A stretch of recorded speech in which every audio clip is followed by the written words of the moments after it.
right. You know what time it is. Okay. It is time for the light adventure tier list. I apologize that this one took a little bit longer than the other ones to come out. But there's a very good reason for that. As you might be aware if you're noticing to the background a little bit, I had to move my entire setup to a new location. But doesn't it look amazing? Oh my god, look at this place. It's just fantastic. I almost had LGBT lighting. I always do that for some reason. I got RGB lighting like everywhere. It's fantastic. But the place is great, but that's what I was preoccupied with doing. But anyway, let me go back to the browser real quick. So the light tier list. Okay, so why don't we start with the light tier list? Okay, so not viable, not meta, don't use. Thank you very much for coming to my light element tier list. I feel like this is very emblematic of the history of the light element, and I'll see you guys later. Okay, I'm just kidding. But the reason I made that joke is because it's like borderline true. Light for a very, very long time was a really bad element. It's kind of funny because now with the release of Chronos Nyx and some of the more recent adventures, light has sort of become one of the better elements, which is kind of crazy to think about because light for a very long time was just the lacking stock of the 5 elements. But light has really garnered quite a strong name for itself. I'm proud of Light Chen, I really am. Good job, Light. So why don't we start with the actual best light character in the game currently, and that is not any of the adventures. I'm gonna use a placeholder here. Where the hell is my boy Audric? Where is the normal Audric from Fractured Futures? No, he's like higher, isn't he? Where is he? There he is. I'm gonna use him as a placeholder for Chronos Nyx because it is because of Chronos Nyx that a lot of the light adventures are even good in the first place. Let me actually move this over here. There we go. It is because of Chronos Nyx that a lot of the light adventures are so good in the first place. It's kind of annoying because he can take away from some of the unique identity of the light characters, just because his dragon form is so good. But even if you don't account for that and you account for just his aura, he still, boosts the characters up into a new tier of power. But I'm gonna put Shadow Audric here as a placeholder for Chronos Nyx, who's the actual best light character in the game. So there's that. But now for the next tier, we're gonna have the absolute best character in the game, and that is Farren. Farren is the absolute best light character in this game. No contest. He is the best boy. No, I'm playing. I like Farren a lot, but he's not that good. Since I made this joke, I may as well talk about him now. So, Farren. What can I say about Farren? What's interesting about Farren is that most characters who go in this tier, it's because they're really good in non-Christian Nihility content, and then in Christian Nihility, they kind of fall apart. Farren is like the only character who's the opposite of that, who is really good in Christian Nihility content, but then he can kind of struggle in Tartarus, but that's not because he's like bad in like non-Christian Nihility content. It's just because of Tartarus's unique mechanics, which it's a very dragon-centric mode. Tartarus specifically, just because there's a lot of mechanics involving having to shapeshift into a dragon, and Farren can't do this. I don't know if he can even free people with his initial transformation burst, but he definitely can't heal them with his auto attacks after the fact. So not having access to a dragon form in Tartarus is really, really difficult to do. It's kind of annoying.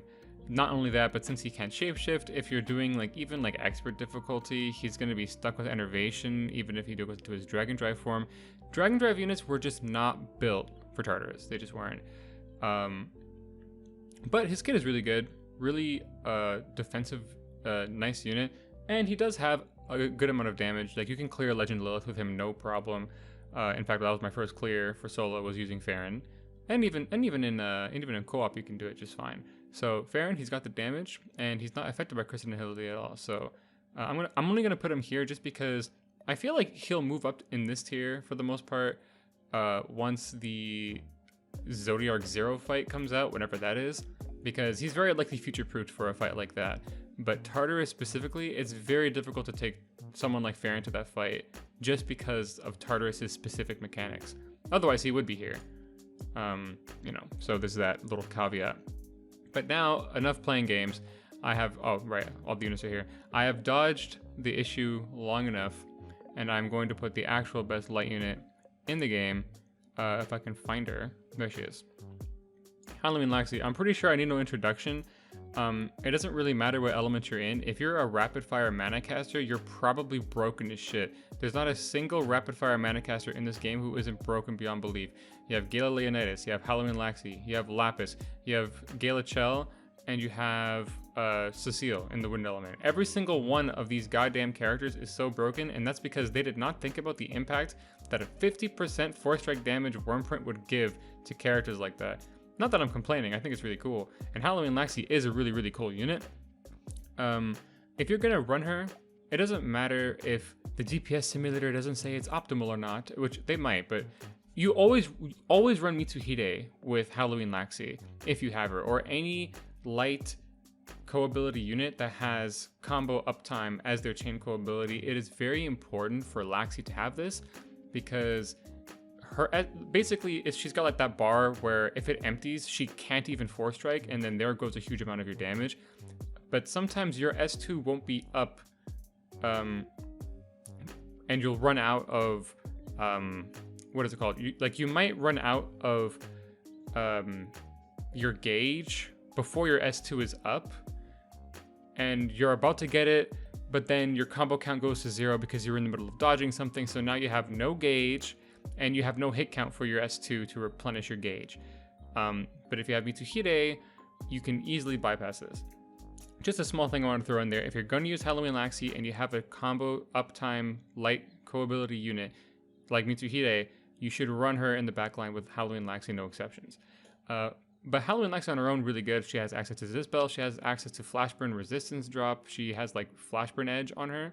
She has incredible damage, she has incredible movement speed. She's able to output the damage on even Legend Lilith during candy drop, while like she's able to dodge the candy drops or the candy showers even while maintaining her 4-strike. She's just that fast.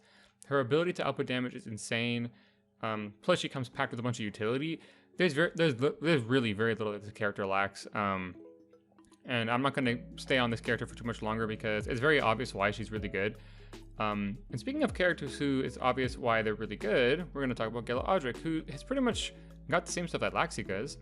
He has access to a lot of Dispel, he has access to Flashburn, a little bit less damage, but he does come nicely packed with that unique ability for axes, the crit damage one for light units. Very important considering a lot of light units are very crit centric.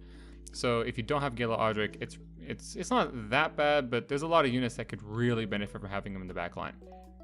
I would say that him and Laxi, like, even though I was just singing Laxi's praises, I could actually say that they're relatively interchangeable. Laxi definitely does bring more damage than Gala Audric does, but Gala Audric provides more consistent Dispel. And when you're talking about a fight like Tartarus or even Legend Lilith, which is a more recent addition, and even Master and Expert Lilith, it's really nice to have access to such a frequent Dispel that Audric would have, because Laxi can only Dispel when she has her S1. So it can be a little bit slow, especially when you're talking about these characters or these bosses that are putting up so many stacks of their debuff at the same time. Like in Legend Lilith, it's like, oh, let me just put 5 stacks of my defense buff, right? The amount of time you'll be wasting using your S1 as Laxi, dispelling the buff just so that you can start doing normal damage again.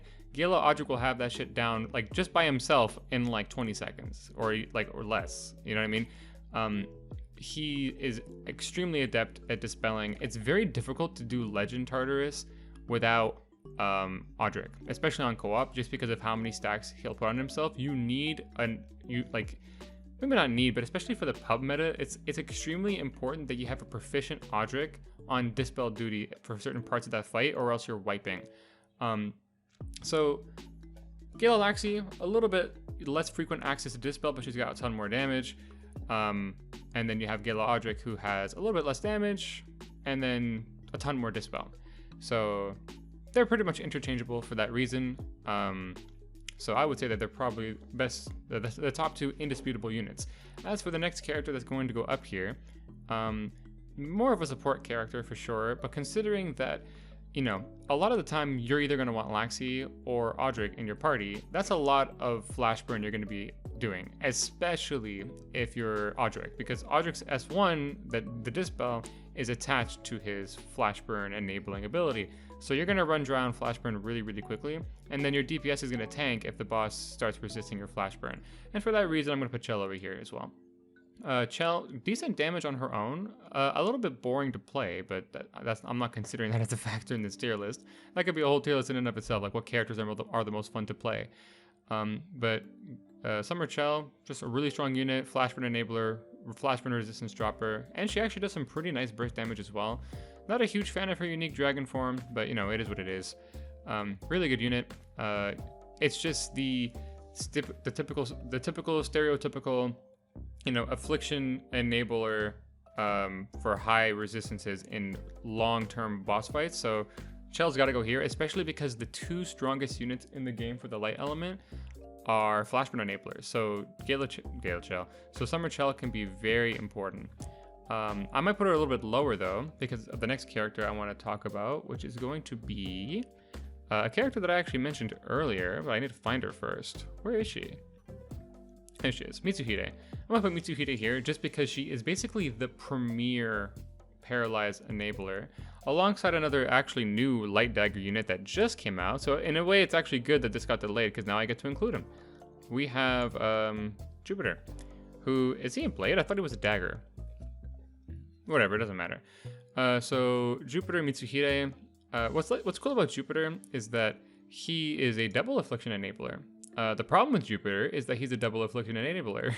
So what I mean by that is that on paper, it's really cool that you can have a character that's a double affliction enabler, because then you have more of your bases covered. The problem with that is that most of the really strong characters in the game, like Halloween Laxi and Audric, apply flash burn. So it's not really that useful for him to be a flash burn enabler if you're usually going to have one of these 2 characters in your party anyway. So because of that, he's really only good for his paralyze, and then I think Mitsuhide is a little bit more consistent with that. But Jupiter is still a really good unit for that purpose. It's really unique when a new character comes out with a Gen 1 affliction. Most of the time, it's all about the new ones. It's like, ooh, Scorch Rend, Flash Burn, ooh. But a lot of the time, it's very rare that they add a character that harks back to the older afflictions. I think before we had Jupiter, I think they had like the Cursey Spiral, which was all about poison. You know, so once in a while they'll hark back to some of the older afflictions, but it's not too frequent. Usually it's all about the Gen 2 afflictions. So having Paralyze Enabler on a new unit as good as Jupiter is pretty nice. Unfortunate that he can't take too much advantage of his of Chronos Nyx just because he has unique dragon transformation again. But I'm going to put Chell here just because I think she's a little bit more important than Jupiter. But Jupiter is quite good. I can imagine him being useful if you're running a party that's like Jupiter for double affliction enabler, Farren who's got damage but isn't affliction specific, and then you have like a dispeller and then a healer, right? That would be a situation where I could see Jupiter being good, you know, but that's about it. So, but Jupiter is great. All right, so the next unit we're going to talk about, once again, a flashburn enabler. Like I said, it's a big issue, and it's one of the reasons why Chell is such an important unit. And I'm going to talk about Ryzarda. But before I talk about Ryzarda, come here. Let go of my carpet. Look at him. Look at him. I don't care. I'm taking a valuable time for my cat. Look at him. Isn't he the cutest thing ever? You can't really see him that well because he's behind that mic. Hi, Leo. I named him Leonidas. Can you guess why? All right, down you go. He's the greatest. And I love him very much. It's like that meme where it's like, I've had this baby for only 4 hours, but if anything happened to him, I would kill everyone in this room and then myself. It's like that. All right, back to the tier list. So we got Ryzarda, who's up next. Kind of, like, she was really good when she first came out, and she is still a really good unit. Basically good for all the content. You're not going to complain if you see her in any of your lobbies. It's just that she can be a little bit slow to get the ball rolling, and then even when she does get rolling with residual release, there are other characters that are just more effective than she is. But having access to Dispel and Flash Burn is really useful. She's good for auto compositions, just good all around. Solid unit who I expect to stand the test of time for a long time. Alright, so the next unit is going to be one that it kind of annoys me a little bit, but because I'm going to have to talk about some stuff here with him. That's going to be Isaac. Isaac, a little bit of a controversial unit for me. I don't really like the fact that, you know, it was funny because he had a skill buff zone, like, kick. So people were like, oh, okay, he's not going to work in Curse Annihility. This character's garbage. And then they're just like, well, actually, no, he does work in Curse Annihility. And then it's like, well, why?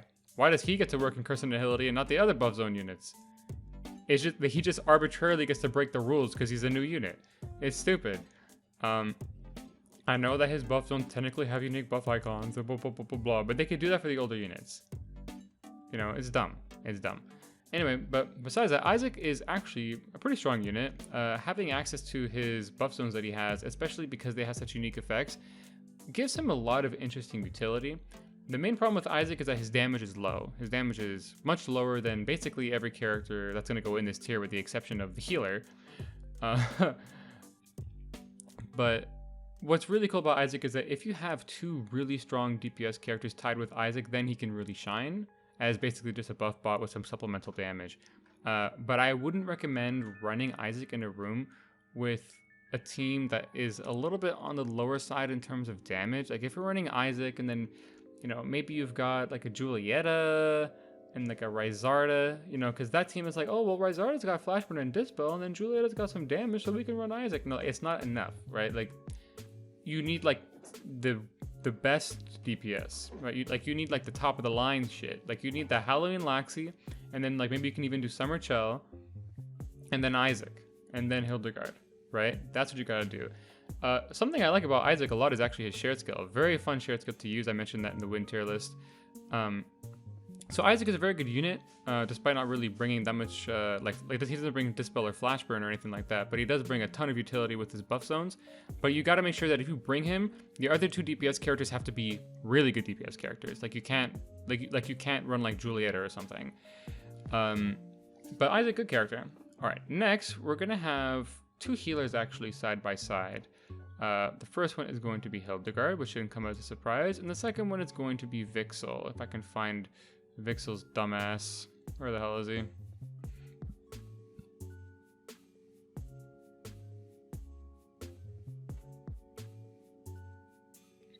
Do I just keep glossing over him because I'm dumb? Oh, he's there. Yeah, I am dumb. There we go.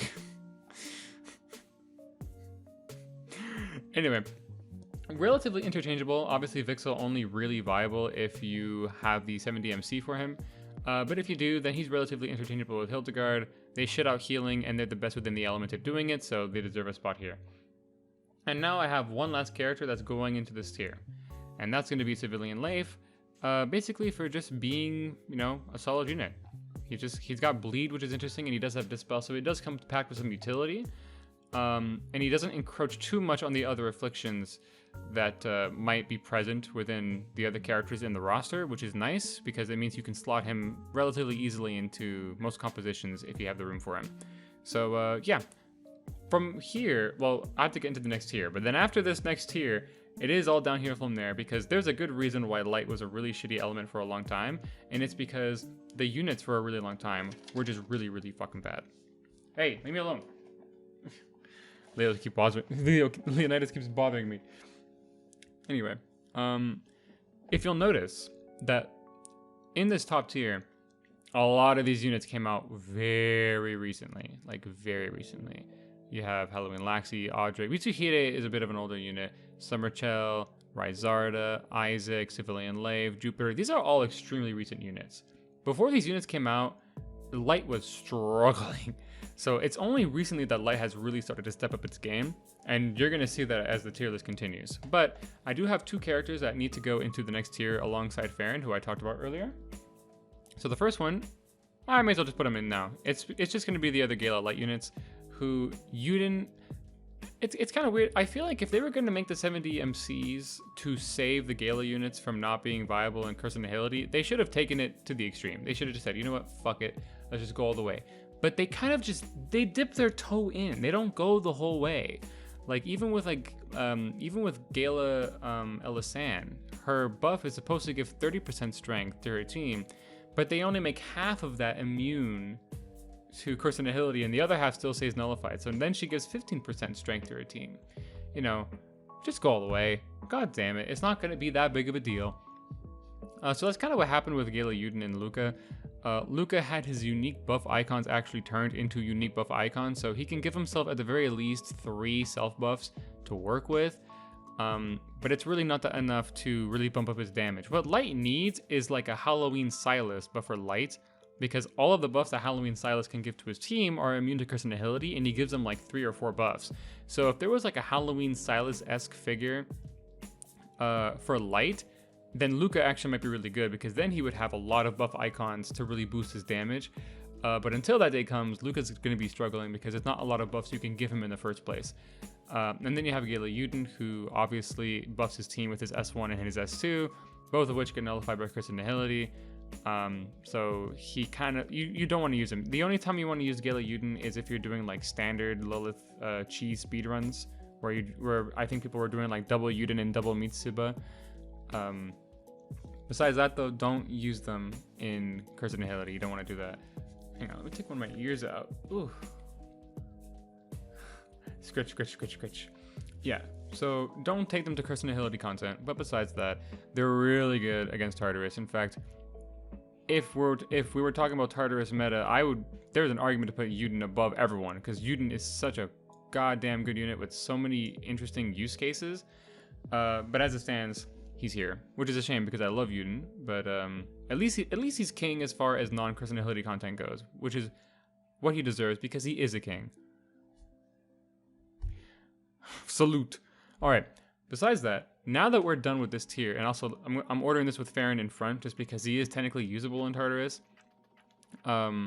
It's just harder to do, but none of his kit is affected by Tartarus. It's just that the fight is a little bit difficult for him because of the dragon transformation mechanic. So I think he's more universally usable than Luca and Euden. And then I think that Euden is just, he's got utility. Luca is just damage. Like I said, Light is not hungry for damage, especially with all these new units coming out. So I think Euden is a little bit more valuable. So this is ordered as far as I'm concerned. And now it's all downhill from here. So niche in specific setup or mode, example, auto. Auto is not the only thing that I'm going to be taking into account when talking about this list. But it is one of them, and I'm going to start by talking about, where is, I mentioned, I actually talked about earlier, Julieta. So, Julieta is actually an interesting unit because she's good for more than just her applications in auto. For one, her damage is actually pretty good. It's not crazy, it's not like super compelling, but her damage is pretty good actually, like you'd be surprised. But one thing I like about Julieta is that she's very safe for new players, because a new player, okay, sorry about that. A new player will typically make a lot of mistakes when they are going into a fight for the first time. But when you play Julieta, you can just take hits that will kill people 5 times over. It's like, you get hit by something in like Legend Lilith as, you know, like Summer Chell, you're gonna, like, you might die. Julieta gets hit by that same move, she takes like 30% HP and she's like, what was that? Yo, y'all hear something? Right? Like Julieta is incredibly tanky, which means you can get away with making a lot of mistakes when you use the character.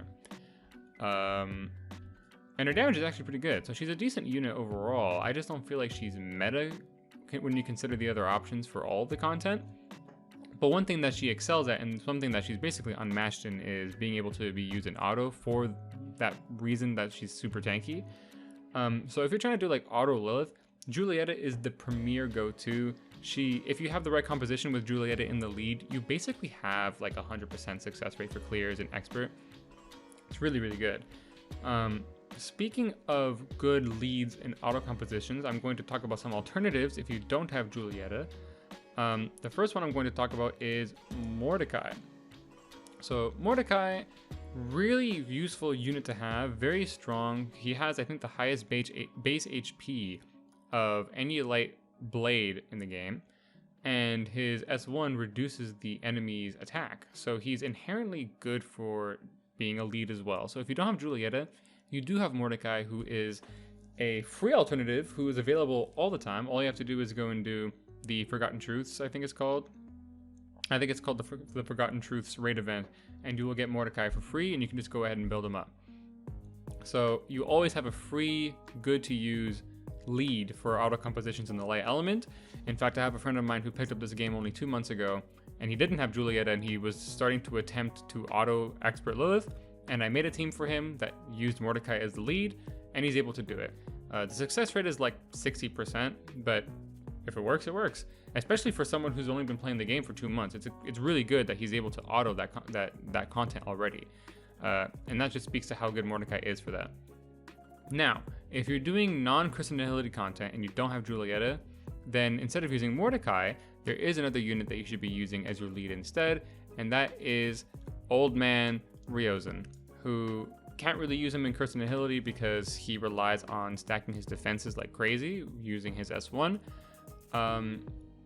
But when you're in non-Crystal Nihility content, he's really only second to Julieta. He's able to tank a lot of hits and just shrug them off. Also, I want to do a shout out to I forget who it was, but there was some people who did, I think it was like Master Zodiac when that fight first came out, and they cleared with 4 Ryozans. I don't know how they did it. I'm pretty sure they just abused healing double buff and then just killed him. I don't know how they didn't time out, but you know, they didn't time out. So that was really funny when I saw that. Now, we're not going to talk about leads anymore because there's already a lot of good leads in the light element for auto compositions. But the next character I'm going to talk about is actually good for auto compositions, just not as the lead, and that is normal Luca actually.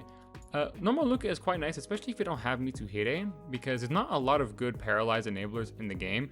You have Euden, who his paralyzed comes up too infrequently to be reliable. Then you have Mitsuhide, who's a limited unit, and then you have Jupiter, who came out very, very recently.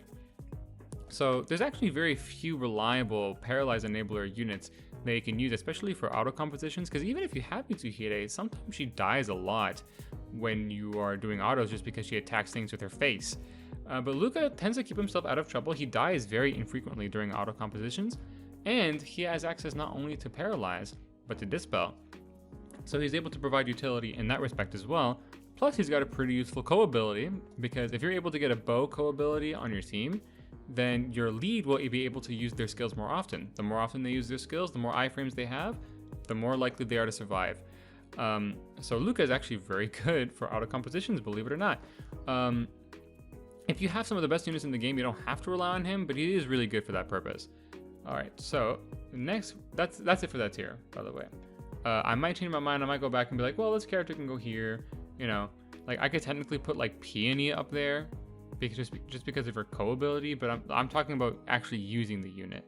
So next, viable in all content, but not meta in any content. There's quite a few. Well, there's 3 units that go here actually. So one, I'm going to be talking about Albert.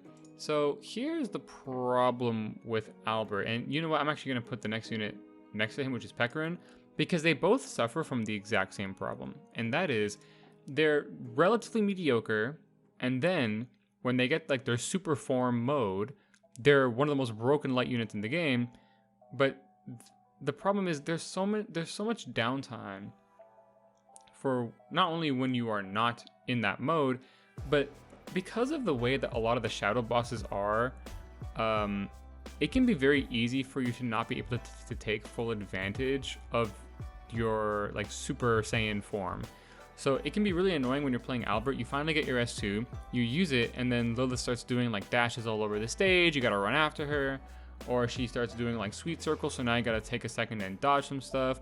In Legend Lilith, when she's doing the moves with the arrows on the ground, she's invincible, so you can't even hit her, even if you know like where to hide away from like the room attack. It's really annoying, and there's a lot of those issues as well. Like, oh, you know, like I'm Albert or I'm Pecorin, and I got my S2 going, so now I'm gonna do all this damage, and then he goes into the middle of the room and he starts doing those blobs, and then you get prisoned, and then you can't take advantage of your form, right? I feel like maybe if the fights were structured a little bit differently, their inherent value would shine through more, because both of their unique powered up forms are unique to Curse and Nihility. So they're technically good in Curse and Nihility, which is why I said they're viable there. But I wouldn't call them meta just because it can be so inconvenient to find the right time to use their super powered forms, essentially, just because there's so much dodging and downtime and waiting in both Tartarus and Lilith that you can get cheesed a lot out of the highest aspect, like the highest damage aspect of your character, and then what do you have left? Very mediocre damage. If you just run the characters in the top tier, you don't gotta run into that problem. So, but in the ideal scenario, if the stars align perfectly for these characters, then they have damage that can rival these characters for sure. Because Albert and Peckrin are both very strong. But like I said, they both are in this tier for actually very similar reasons. Now another character going into this tier with them, technically viable in all content, and they are a flashburn enabler, but they've kind of fallen out of favor, and that's Ilya. They've kind of fallen out of favor compared to some of the newer light characters in the game. She doesn't have that much utility besides flashburn, which a lot of the newer units are starting to bring in droves, so that doesn't even make her that unique anymore. And then for some goddamn reason, her cartridges are not considered a unique buff, despite the fact that they aren't even a buff in the first place. They are a gauge.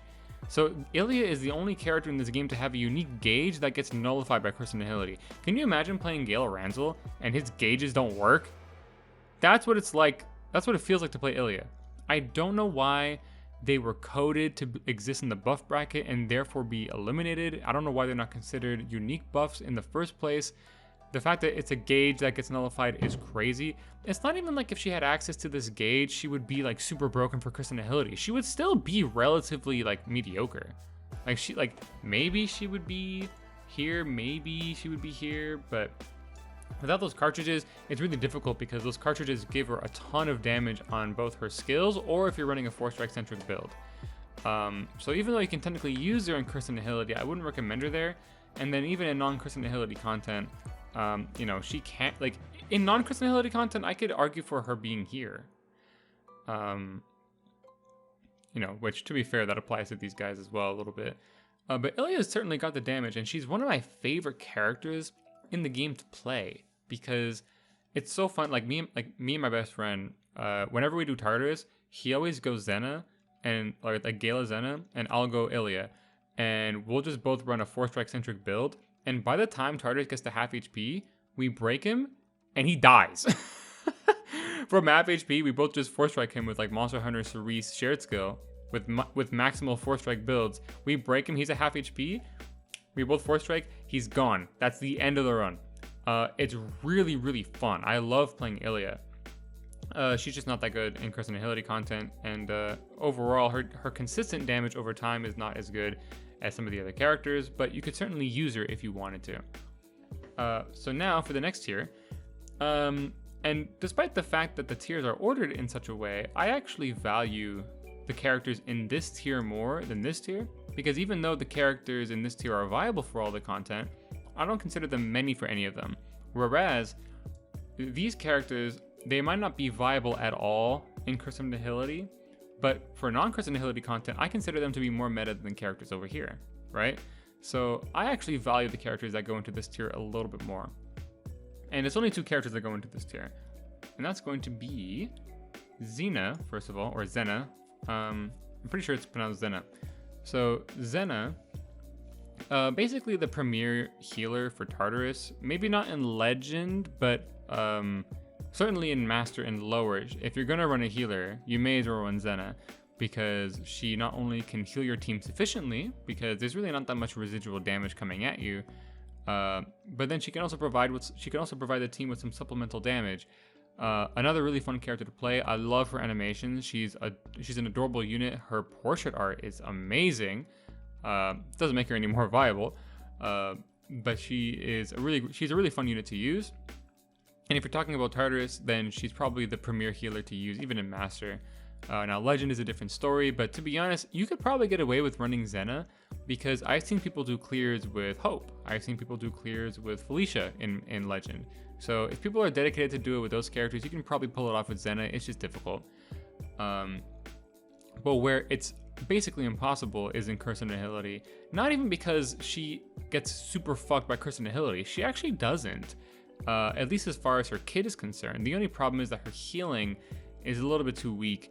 I don't think it's possible to use Zena in Legend Lilith because the Creeping Corrosion is so powerful in that fight that I don't think it's possible for Zena to be able to get past the first 20 to 30 seconds of that match where the corrosion is just wailing on you.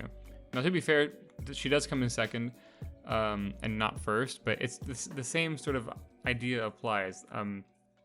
Like even in like Expert and Master Lilith, Zena struggles really hard to to get her healing out, and you would much rather just have the consistency of more healing than risk constantly dying because Zena is really struggling to heal you, and in exchange for what? Some mediocre damage. You'd rather take the safety, especially if you're doing things in a public lobby. So that's why she's in this tier, because I wouldn't consider her viable just because of Creeping Corrosion. Curse and Nihility, like I said, doesn't even really fuck her up that bad. Curse and Nihility is not even the problem for her, it's Creeping Corrosion. So if Zena in the future gets a spiral that gives her regen in her kit, now we're talking. Then she's going up here, like around there. If she gets a reliable enough amount of healing that she could replace someone like Hildegard or Vixel, she definitely would go here. But because of that, she's gonna go down here. So there's one other character that is going to go into this tier with Zena, someone that you guys might not actually expect me to put here, and that is going to be Lucretia. Lucretia is actually pretty good in non-Curse and Nihility content. The main issue with Lucretia is that her animations can be a little bit long, so you just gotta be careful with when you press your S1. But besides that, her damage is really good. In non-Curse and Nihility content, she's got that really fascinating, energized chain cool ability, which makes it really unique. She's just got good damage overall. Don't sleep on Lucretia in non-Curse and Nihility content. Her damage is actually quite good. Now, initially, when I was making this list, there are a few other characters that I can actually put into this tier now that I'm giving it a second glance, because I actually have another window open with the tier as I made it earlier. But I'm looking at some of this and I'm like, I could be a little bit more generous, right? So, for one, I'm gonna put Curran here. Just because he's not viable in Curse and Nihility, I'm pretty sure. He's got like some buff stuff. It sounded like I said butt stuff. Whatever. But you can use him in Tartarus just fine. I would say that he's probably meta for that fight. You gotta, well, no, that's the thing, not meta. No, he goes here. Because initially I had Yukata Curran over here, but that's a little bit too harsh. You can use him. He is usable. But I'm going to continue on with the rest of this tier. So I'm going to talk about Peony, who is technically usable. She is a buff bot, so obviously you can't really use her in Curse and Nihility. There she is. So you can't really use her in Curse and Nihility, quite obviously. The order for this tier doesn't really matter that much. I'm not going to bust my balls ordering it. You can't really use her in Curse and Nihility at all. She is a Paralyze Enabler buff bot, which is kind of useful because, like I said, there's not a lot of good Paralyze Enabling units in the game. You have Albert, who can only Paralyze when his S2 is active. Then you have Jupiter and Mitsuhide, who are actually good. Euden, whose S2 is too infrequent, just like Albert. And that's it. Like, there are some other Paralyze Enabler units, kind of, but they're not that consistent. So Peony, being a buff bot and also having access to paralysis, actually quite useful. It's just that most of the time running Peony is a DPS loss in non-Curse and Nihility content because she's not providing an immediate DPS to your team, where you could just be running a stronger unit.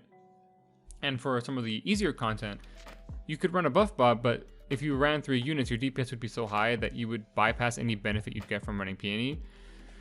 But technically usable in the content where she is usable. It's just she's not a first choice.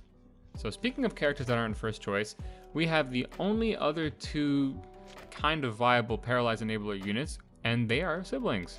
And that's going to be Albert And Sharina, if I can find Sharina. Excuse me. Where's Sharina? There she is. I actually really like playing Albert.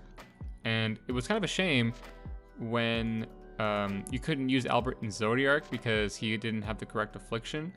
But then in Tartarus, he was actually quite fun to use at first. Now, by the time Tartarus released, there were better options than Albert, like Euden. Not Albert, sorry, Alphonse. I think I was saying Albert before. Alphonse. I like playing Alphonse. I think he's actually a really fun unit to use. But he's just really not that good. Now, he does have the niche use of being a paralysis unit. So he does have that going for him. But besides that, I wouldn't really recommend using him. Sharina, technically got some more going for her than her brother. She doesn't have as much damage as he does, but she does have some unique co-abilities and chain co-ability, and she is better for auto compositions if you don't have a lance unit because she is tankier because she has the HP co-ability and she's a paralyzed enabler. So she does fit a unique niche for certain auto compositions. But besides that, don't recommend using Sharina either. The next unit, and this is another unit that I love using, and like I said, common trend, units that I love to use, but they just really aren't that good. Like I said, a lot of the best units came out very recently, bro. Light used to be really shit, like really, really shit. So we have Beautician Zardan, who he was my first spark, because when his banner came out, I'm like, oh my god, I'm in love with him. So I tried to pull from him, and I didn't get him. So he was actually my first spark. I don't regret it, especially because back when the first spark that I was able to do came out, there wasn't a lot of other good choices to make anyway. So Beautician Zardan, love playing him, still one of my favorite units to play. Slightly faster animations than Lucretia with not quite as much damage. I think he does extra damage to units who are stunned, and then his 4-strike has a possible chance of stunning after he does his S2 or something like that. It's a little bit of too much of a specific moveset. Some of that power budget being in his stun, not really that good. Stun is not that reliable for a lot of the bosses. So and he's an energized unit, so he kind of suffers. He's not able to really get his buffs up. Technically usable though in the content in which he isn't affected, mainly Curse and Agility. It's just that he doesn't compete with the other units, which is why he's down here. So the next unit that's going to go down here is Eileen. So Eileen, probably one of the only examples of a unit that came out recently in the light element that didn't live up to the common trend. I feel like if Eileen came out like 2 characters later, she would have been broken as shit, because that's what, like, it was after Eileen came out that they were like, okay, we have to start making these light units really good. And I almost feel like the reason for that was because Eileen and Feeney's banner was pretty underwhelming. Their designs are really good. But her kit is really underwhelming, and a lot of people didn't pull for her. So I feel like after that happened, they were like, no, we're gonna start making these units really good now. So it's a shame that Eileen had to be the guinea pig for that to happen, but it is what it is. I really do like Eileen and Feeney's dynamic in the story. I think that they are really cool characters. I like the world building that their event brought to the table, but as a unit, Irene. I keep getting these characters mixed up, bro. Like I just finished class, okay? You have to give me a break. So Irene, she's just not good. It's really difficult for a short range mana caster unit to be good just because they have so many limitations. The only thing she has going for her, or that she had going for her, was that she was a flashburn enabler, but even that's really not that rare anymore. And as far as damage goes, her damage is pretty low. Like, it's pretty low. At least over damage is able to help her out a lot. It gives her extra hits on her standard auto attacks, but that's about it. Not a good unit at all. Now, the next unit that I had in this tier was Zhuangzang, Radiant Zhuangzang. But the thing is, she's actually very good, at least as far as non-Curse and Agility content is concerned, because she has like these buffs that she gives herself, right? So I'm actually gonna put Zhuangzang over here alongside Lucretia and Zena, because within the Tartarus fights, she's actually okay. I would say that she's meta, maybe not for Tartarus, but I mean, like, I've seen people run some wild comps in Legend Tartarus, especially now that Chronos came out. I feel like that fight's been kind of blown open a little bit. So I would say that she's meta for all non-Curse and Agility content. You could probably bring her there and no one would really complain. Her damage is quite good. She's really fun to play. And back when, even when Tartarus' fight first came out, she was actually a really useful unit to have, because back before there were a ton of light units coming out, Zhuangzhang was one of the few units that actually had, I think it was poison resistance, because most of the good units that you could bring to Tartarus at the time were all like curse res. So for Master in particular, it was actually really useful to have a Zhuangzhang in your fight if you didn't have like a whole party of Gala units like Euden, because she was poison res, so she could deal with those portals, and then her damage was actually pretty good. So I'm gonna put Zhuangzhang here because her damage is good. She fulfills a unique role. Very good for Tartarus. Next, we're going to have Mikoto. Summer Mikoto to be exact. Where is he? There he is. Summer Mikoto. I'm gonna be honest with you. Part of the reason why he's down here is because I have no idea what the fuck he does. I read his kit. I have the character. I've read his kit. That shit was a Bible passage. That shit was a Bible passage. And it's like, it's all this extra effort and work, and the benefit isn't even really there. So you can use him. It's just that it's not worth it. It's really not worth it. And it's not even really that cool. I like, honestly, standard Mikoto more than this Mikoto. Okay, so the next unit that we're gonna have is a buff bot that is slightly, like, it's weird because like Chitose is technically a better buff bot than Peony, but it's not by enough to be relevant. And then Peony has some other things that make her useful, like her chain, like her co ability, like the fact that she can enable paralyze, which is also very useful. But Chitose, if you want to run Chitose in a Tartarus lobby, I don't see why you wouldn't be able to. Buff units are still good in that content. Now we got 2 units left. So the first one is going to be Fleur. Fleur basically is here because she is a suitable replacement for Mitsuhide if you don't have her. Not an optimal Mitsuhide replacement, but one that works nonetheless. You know, for instance, when Zodiark first came out, like that fight, the comp was 2 Eudens, Fleur, and Yachio, right? And then once Mitsuhide came out, Mitsuhide basically just replaced Fleur. But that didn't mean that Fleur wasn't usable. It's just that Mitsuhide was better, right? So in some circumstances where you don't have Mitsuhide, you could use a Fleur, I guess. It's just not as ideal. It's better to just have somebody else in the party who has her, just play her, and then you play something else. But technically usable in some circumstances. Oh, by the way, if you want to know the playlists that I'm using for the background, I'll put them in the description below. These are some chill-ass playlists, bro. They really do be. Shout out to Game Chops. Anyway, so Fleur, like I said, technically usable. Not ideal to replace Mitsuhide with, but you probably could. Yeah, so there's that. And then another character that goes here, pretty useful, is Summer Cleo, just for, you know, you can't use her in Curse Annihility, but you could probably use her just fine in Tartarus. Probably wouldn't recommend taking her to Legend Tartarus just because her damage is way too low for that. But in the other fights, she's completely fine. Now I'm going to be talking about characters who could technically be used in certain circumstances, like for auto compositions, and you'd be just fine doing so. We have Halloween Elisan, who I'm going to put right next to Sharina because they're both good for the same thing. Even after the 70 MC, I find Halloween Elisan's her damage just to be a little bit too low. But her and Sharina have very similar functions. They are lance units that are good in auto compositions, and they both enable poison paralyze. So there's that. Let me look at what else is there. So I moved to the side because my mic was in the way. Oh, okay. Another character I'm going to put is Zhu Bajie, who I'm pretty sure gets fucked by Curse Annihility, but his damage is really high. And he's got a useful share skill, which applies stun, so that's kind of nice. So I'm actually going to put Zhu Bajie here just because he's got actually a decent amount of damage. What else we got here? Oh, I'm not going to rank Anelli. I know she's getting her Spiral, but I don't know the details of her Spiral. So I'm not going to pretend like I know anything about her. So if you're watching this in the future, just know that this video came out before Anelli's Spiral came out, okay? Halloween.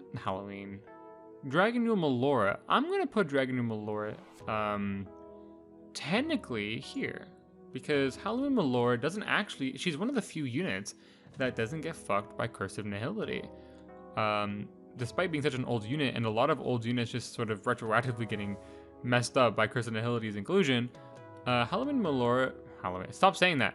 Dragon Malora, one of the few units who actually doesn't. She's all about debuffing the boss with like a defense buff, and then she has inherent punishers built into her kit that do extra damage to characters whose defenses are lowered. Her damage is whatever. Kind of a decent utility unit, but not crazy.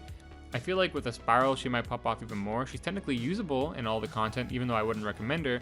Her viability might shoot up in use if there's like a really good character that also can stack with her.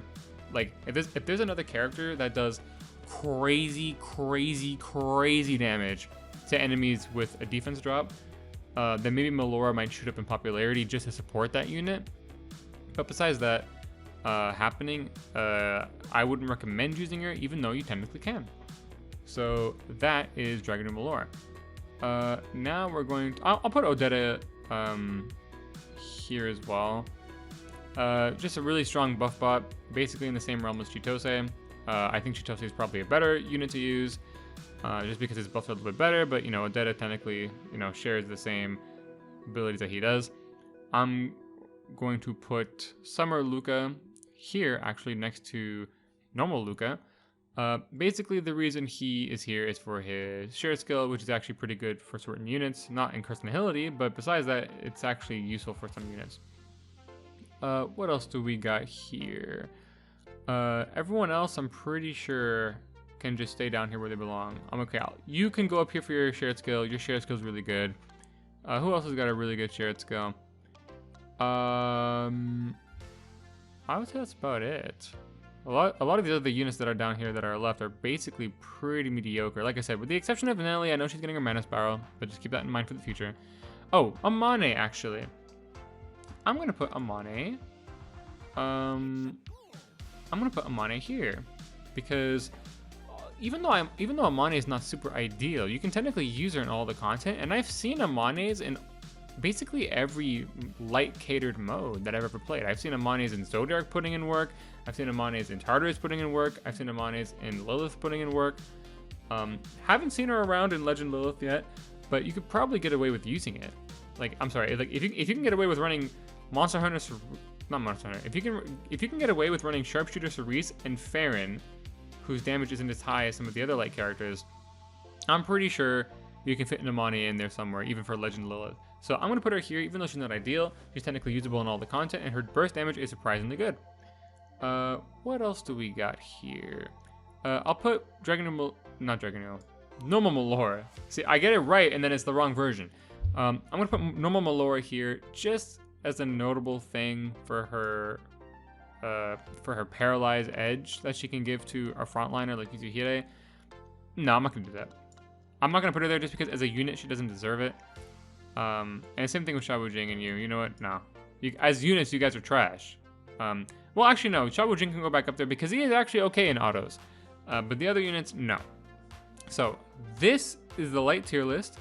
The tiers, I would say, are ordered. The only tier that isn't ordered, I'd say, is probably this one here. Because once you start getting down to this tier, it really doesn't matter.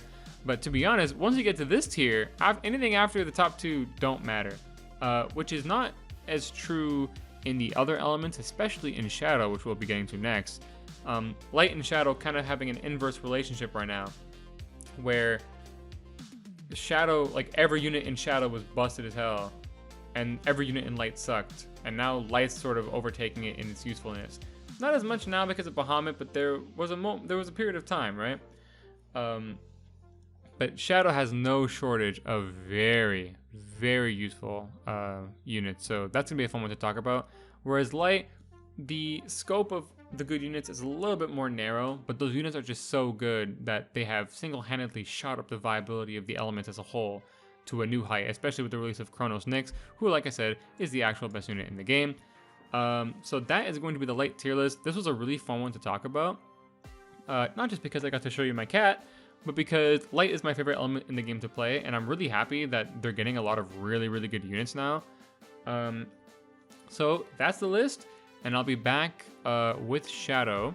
And then after the Shadow tier list comes out, I believe that there was somebody who asked me to do a guide on how to build teams for certain content, which is kind of an interesting idea.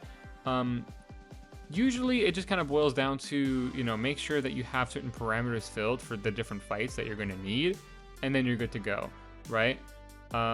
So I have an idea of how I want to tackle a video like that. It does sound like a fun challenge, but I'm gonna have to see how I go for that. So until then, I'll see you for the Shadow tier list, which is the last one out of the elements. It shouldn't take as long as this one did to come out. I apologize for the delay. But until then, I hope you guys have a wonderful day.